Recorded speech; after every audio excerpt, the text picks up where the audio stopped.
Il suffit qu'on vous appelle Prési. vous sortez l'argent, vous donnez, vous offrez les billets, tour de table x4 x5, vous ne comptez pas. Il suffit qu'on vous appelle la Plus grande, la plus belle. vous commencez à offrir à outrance, vous ne comptez plus. On va commencer à vous appeler grande sœur, il n'y a rien pour les pauvres, il n'y a rien pour les pauvres, c'est toi la grande sœur du quartier. Vous commencez à partager de l'argent et vous ne comptez pas. Vous êtes surpris que vous êtes peut-être dans le business ou bien vous êtes même salarié. Quand vous faites votre comptabilité, si vous la faites même à la fin du mois, vous ne faites rien avec de l'argent. Vraiment, on appelle ça esprit de pauvreté. C'est-à-dire ça, c'est des signes de pauvreté en vous. Et il y a des gens comme ça là, vous gagnez beaucoup d'argent, mais vous êtes encore habité par l'esprit de pauvreté. On va en parler. Mais aujourd'hui, un monsieur me contacte il y a cela quelques temps et il me fait comprendre que, il dit, tu sais, j'ai un sérieux problème au milieu de mes amis. Je suis la personne qui dépense le plus et ça commence véritablement à affecter mes finances. Je ne sais pas comment faire. J'ai beau essayer de me retenir, mais chaque fois on se retrouve, je me rends toujours compte que j'ai dépensé plus qu'il n'en fallait. Là, j'ai besoin vraiment de ton aide, d'un petit conseil. Je suppose que s'il est venu me voir, c'est parce qu'il s'est dit que je pouvais lui apporter une solution. Et je vous assure, pendant que j'étais en train de lui poser certaines questions, je me suis rendu compte qu'il était tombé dans certains pièges dans lesquels beaucoup d'entre vous tombez. Il suffit qu'on vous appelle prési, vous sortez l'argent, vous donnez, vous offrez les billets, tour de table x4 x5, vous ne comptez pas. Il suffit qu'on vous appelle la plus grande, la plus belle, vous commencez à offrir à outrance, vous ne comptez plus. On va commencer à vous appeler grande sœur, il n'y a rien pour les pauvres, il n'y a rien pour les pauvres, c'est toi la grande sœur du quartier. Vous commencez à partager de l'argent et vous ne comptez pas. Vous êtes surpris que vous êtes peut-être dans le business ou bien vous êtes même salarié.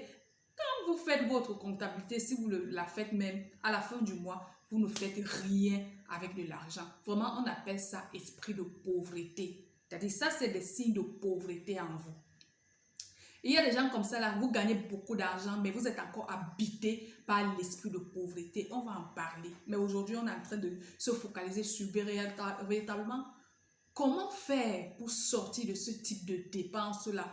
J'ai répondu à cette question et j'ai pensé à moi-même parce qu'à l'époque, je vous assure, peut-être lui, il fallait qu'on appelle prési ou bien moi, certaines personnes, on va dire grande soeur et autres. Moi, quand j'avais de l'argent, c'est comme si j'étais obligée de donner ça à quelqu'un.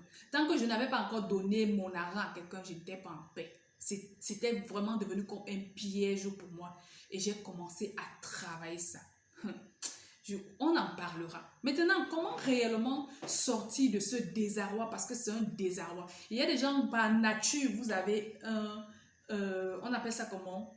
Comme qualité le don. Vous aimez donner aux gens.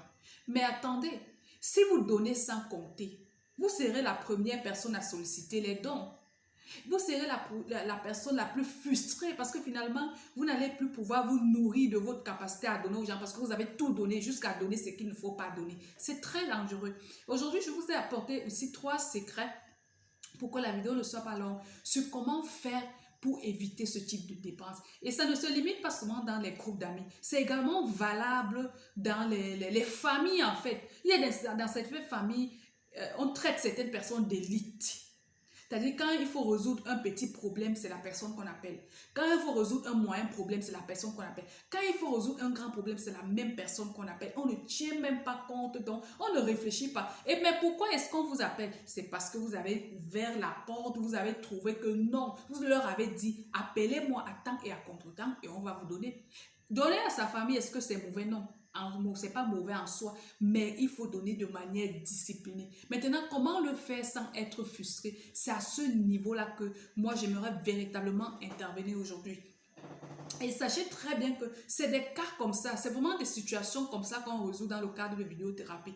Les entrepreneurs, je vous assure, lorsqu'on vous parle de vendre à tous les publics, il s'agit ici parfois de minimiser les risques de tuer votre business. Et il s'agit également d'avoir des stratégies pour améliorer votre stratégie, avoir des stratégies pour améliorer votre façon de travailler ou à augmenter votre chiffre d'affaires. Alright? C'est très important. Les gens à qui vous donnez de l'argent sans compter, c'est des tueurs silencieux des business, les tueurs silencieux d'entreprises, les tueurs silencieux de grandes visions, parfois inconsciemment. Mais à cause de quoi? Toujours cette notion de communication qui revient, cette crise de communication qui revient toujours. Alors, je disais tantôt, pour des personnes qui ne me connaissent pas, je suis Edith Nouga. Si vous me voyez pour la première fois, sachez que je suis business coach et je suis coach en développement et expression des potentiels. Sur nos plateformes, on parle leadership, on parle business et on parle communication vente. Un seul de ces sujets vous intéresse, activez la cloche de notification, laissez un like, un commentaire ou même une critique constructive pour qu'on puisse s'améliorer. Alright, donc la première chose que je vais vous conseiller ici, ou la première clé ici, c'est apprenez à communiquer avec bienveillance autour de vous. Si vous êtes dans ce genre de groupe, c'est le même conseil que j'ai donné à ce monsieur. Appelez vos amis.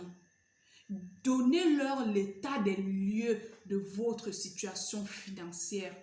Dites-leur que oui, vous voulez bel et bien chaque fois pouvoir leur acheter la boisson ou bien à manger ou je ne sais résoudre quel autre problème. Dites-leur ça, mais que vous n'avez pas toujours les moyens en fait. Dites-leur que vos moyens ne vous le permettent pas toujours. Dites-leur qu'il y a des moments où si vous n'achetez pas cette boisson, qu'ils ne prennent pas mal. Ça veut dire que ce jour, vous n'avez simplement pas eu. Mais le fait qu'il soit chaque fois à attendre de vous, ça vous oppresse, ça vous met extrêmement mal à l'aise. Et faites-leur comprendre que si vous passez le temps à leur donner assez, il va arriver certainement un jour quand ils auront un problème assez sérieux, vous n'allez pas pouvoir le résoudre et ce sera extrêmement dangereux. Pourquoi ne même pas prendre un exemple?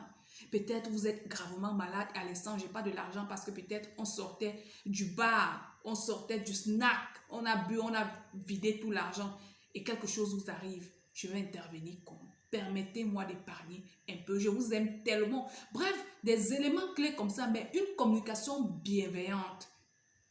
Deuxième conseil que j'ai donné à ce monsieur que je vous donne ici, c'est apprenez à responsabiliser les gens autour de vous.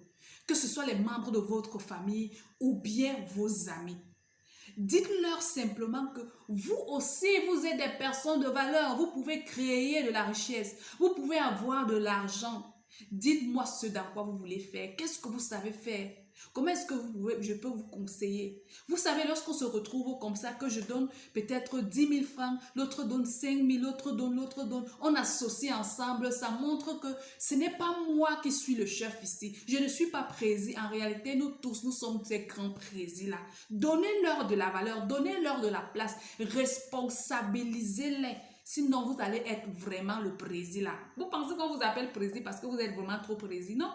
C'est parce que vous avez montré que vous pouvez financer les inutilités. Responsabilisez ces personnes.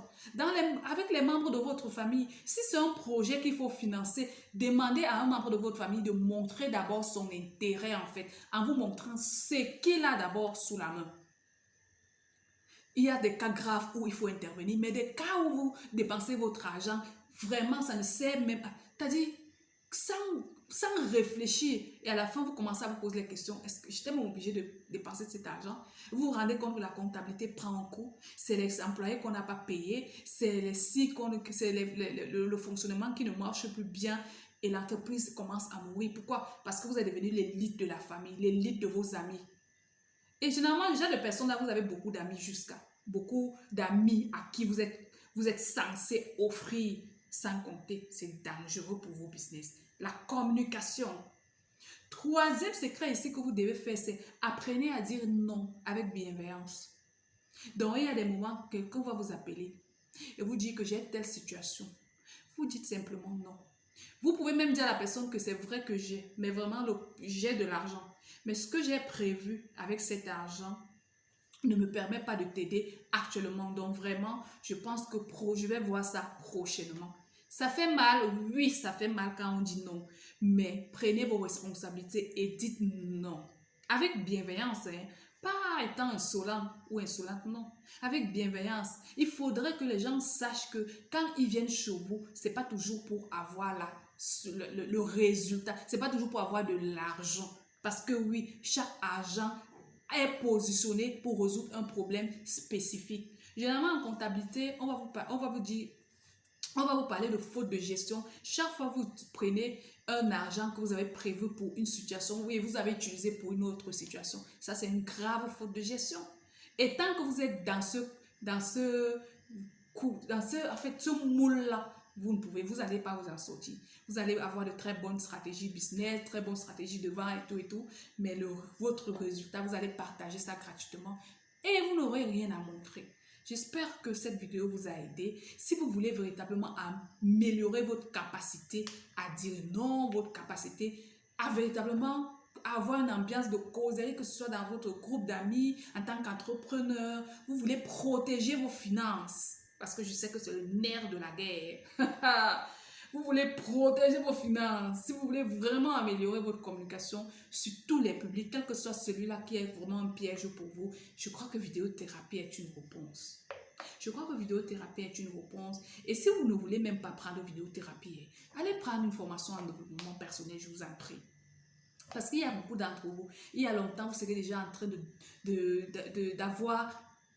développer votre entreprise à un autre level. Mais le fait que vous soyez tout le temps obligé de partager de l'argent comme des bouts de pain, on n'évolue pas. On ne réinvestit pas. Et on crée des business comme des petites boîtes de tomates, des petites boîtes de tomates. La même chose, la même chose. À très prochaine pour une nouvelle capsule de vidéo. J'espère que cette vidéo vous a édifié. Si tel est le cas, n'hésitez pas à la partager. N'hésitez pas à véritablement laisser un commentaire. Le lien de la description de la vidéothérapie, c'est au bas de cette vidéo. Retrouvez aussi le lien de tous nos programmes là-bas. On se dit à très prochaine pour une nouvelle capsule de vidéo. Ciao, c'était Edith.